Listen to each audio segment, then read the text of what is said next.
श्री गणेशाय नमः। हमारे चैनल पर आपका स्वागत है। वीडियो अच्छा लगे तो लाइक कर लीजिए, शेयर कर लीजिए। अगर इस चैनल पर नए हैं तो सब्सक्राइब कर लीजिए और बेल आइकन भी प्रेस कर लीजिए ताकि आने वाले सभी वीडियो के अपडेट सबसे पहले आपको मिले।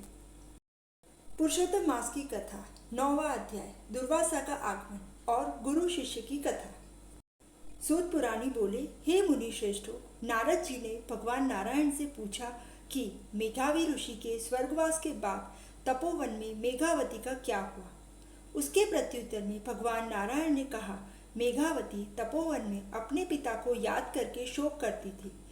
उसमें देवेच्छा से दुर्वासा मुनि उसके आश्रम में आए। दुर्वासा मुनि अत्रि ऋषि और सती अनसुया के पुत्र थे।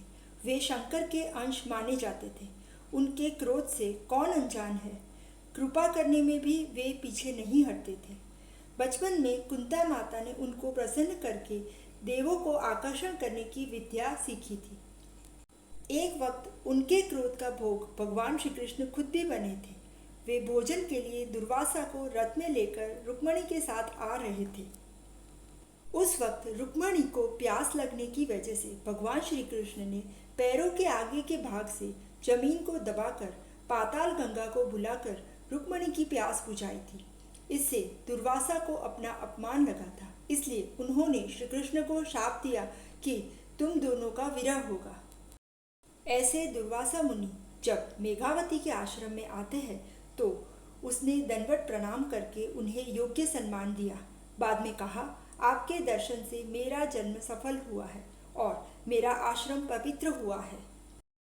दुर्वासा मुनि ने प्रसन्न होकर मेघावती से कहा, तुमने तुम्हारे पिता के कुल का उद्धार किया है। तुम्हारी धार्मिक भावना से आकर्षित होकर मैं यहाँ आया हूँ। मैं नारायण के दर्शन के हेतु बद्रिकाश्रम जा रहा हूँ। यह सुनकर मेघावती अति हर्षित होकर बोली, हे महामुनि, आपके दर्शन से मेरा शोक दूर हुआ है। आप जानते हो कि मैं इस आश्रम में अनाथ जैसी हालत में अकेली रहती हूँ। मेरा कन्याकाल बीता जा रहा है, मुझे उसकी चिंता है। तो आप कोई भाग्यशाली पुरुष मेरा पाणी ग्रहण करे ऐसा उपाय बताओ। यह चिंता मुझे रात दिन सताती है, जिससे मुझे जीवन भी अच्छा नहीं लगता। रात में सोच में नींद भी नहीं आती। मेरा दुख दूर करने को आपको प्रार्थना करती हूँ। इतना बोलकर मेघावती दुर्वासा मुनि के सामने आशा भरी दृष्टि से हाथ जोड़कर खड़ी रही। इति श्री बृहन्नारदीय पुराण का पुरुषोत्तम महात्म्य का दुर्वासा का मेघावती के पास आगमन नामक 9वां अध्याय संपूर्ण। अब पुरुषोत्तम मास की कथा पढ़ेंगे। गुरु शिष्य की कथा। एक गुरु और शिष्य थोड़े समय से नदी किनारे एक झोपड़ी में रहते थे। गुरु ज्ञानी और धर्म ध्यान में लीन रहते थे। उनका शिष्य गांव में जाकर भिक्षा मांग कर लाता था। इसी भिक्षा से उनका जीवन निर्वाह करते थे। इतने में पवित्र पुरुषोत्तम मास आया। नदी में स्नान के लिए भक्तों की भीड़ होती थी। बहुत सारे लोगों को नहाने के लिए आते देखकर शिष्य को आश्चर्य हुआ। उसने गुरुजी को इसके लिए पूछा। तब गुरुजी ने बताया, आज से पुरुषोत्तम मास शुरू हो रहा है और उन्होंने पुरुषोत्तम मास का महिमा भी समझाया। उन्होंने शिष्य से कहा, 3 साल में एक अधिक मास आता है जिसे पुरुषोत्तम मास भी कहते हैं। इस मास में जो नर नारी व्रत करके सुबह नदी में स्नान करते हैं, कांठा गौर माँ का पूजन करते हैं, पुरुषोत्तम मास की पावन प्रसंगों की कथा कहानी सुनते हैं, यथाशक्ति दान करते हैं, पुरुषोत्तम भगवान की पूजा और भक्ति करके उपवास या एक टंग धारणा पारणा करते हैं, तो पुरुषोत्तम भगवान व्रत करने वाले से संतुष्ट होकर उनके मनोरथ पूर्ण करते हैं। शिष्य ने पूछा, हे गुरुदेव, आपने कहा उसी तरह पुरुषोत्तम मास का व्रत करके आपके बताए हुए नीति नियमों का पालन करें तो भगवान संतुष्ट होकर क्या देते हैं। गुरुजी ने बताया, जो कोई अपने व्रत से पुरुषोत्तम भगवान को संतुष्ट और प्रसन्न करते हैं उसे सुख समृद्धि मिलती है, उसके कष्ट दूर होते हैं। पुरुषोत्तम मास पूर्ण होते ही उनका समापन करते हैं, तब ब्रह्म भोजन वक्त प्रभु अवश्य दर्शन देते हैं। शिष्य ने सोचा, पुरुषोत्तम भगवान के व्रत के प्रभाव से यदि प्रभु के दर्शन हो सकते हैं तो उससे अच्छा क्या है। उसने उसी समय व्रत करने का संकल्प किया।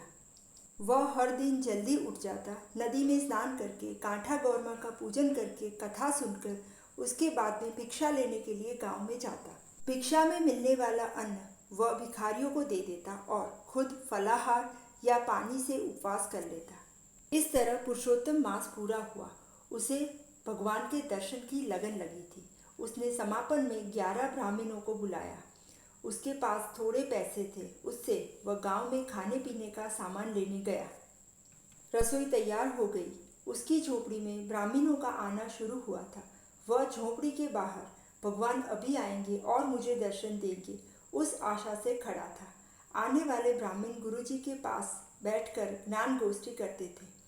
उसी समय एक भिखारी वहां आया। उसका शरीर कृश था, मैले कपड़े पहने हुए, बिखरे बाल थे। उसके मुख पर मक्खियां भिनभिनाती थी। उसका दीदार ऐसा था कि देखकर किसी को भी नफरत होती। वह भिखारी शिष्य के पास आकर कहने लगा, मैं 4 दिनों से भूखा हूँ, मुझे चलने का भी होश नहीं। मुझे कुछ खाने को दो जिससे मेरी भूख संतुष्ट हो। शिष्य भगवान के दर्शन की उत्सुकता में इतना लीन था कि भिखारी की बात उसके ध्यान में नहीं आई।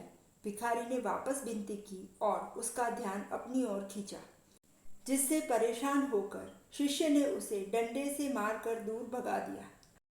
सभी ब्राह्मणों के आते ही ब्राह्मणों को भोजन करवाया और यथाशक्ति दान दक्षिणा देकर झोपड़ी के द्वार पर भगवान के दर्शन की आशा में खड़ा रहा।